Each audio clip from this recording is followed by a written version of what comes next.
పూర్వకాలంలో మృకండు మహర్షి మరియు ఆయన భార్య మరుద్వతి పరమశివభక్తులు.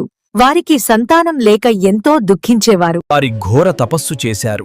వారి భక్తిని మెచ్చి శివయ్య ప్రసన్నమయ్యాడు. నీకు 2 వరాలు ఇస్తాను, ఒకటి కోరుకో. తక్కువ ఆయుష్యుగల మహాజ్ఞాని అయిన కుమారుడు, దీర్ఘాయుష్యుగల సాధారణ బుద్ధిగల కుమారుడు. మృకండు మహర్షి అందులో ధర్మజ్ఞానం కలిగిన కుమారుడే మేలనింటూ భావించి మొదటి వరాన్ని కోరాడు. అలా జన్మించినవాడే మార్కండేయుడు. అతడు చిన్న వయసులోనే వేదాలు, శాస్త్రాలు అభ్యసించి పరమశివుని పట్ల అపార భక్తి పెంచుకున్నాడు. మార్కండేయుడికి 16 ఏళ్ల ఆయుష్షు మాత్రమే అని తల్లిదండ్రులకు తెలుసు. కాలం దగ్గర పడుతున్నప్పుడు మహర్షి ఆయన భార్య విచారంలో మునిగిపోయారు. నాకు శివుడే రక్ష,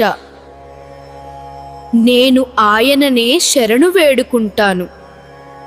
మార్కండేయుడు నిరంతరం శివలింగాన్ని ఆలింగనం చేసి జపం చేయసాగాడు. యమధర్మరాజు తన పాశంతో మార్కండేయుని ప్రాణాలు తీసేందుకు వచ్చాడు. పాశం వేయగానే అది శివలింగాన్నే తాకింది. అంతే, శివలింగం నుండి భయంకర తేజస్సుతో పరమేశ్వరుడు అవతరించి యముడిని సంహరించాడు. నీవు చిరంజీవిగా ఉండాలి. నీ భక్తి లోకానికి ఆదర్శం కావాలి. అప్పటినుంచి శివుడు కాలాంతకుడుగా పూజింపబడుతున్నాడు.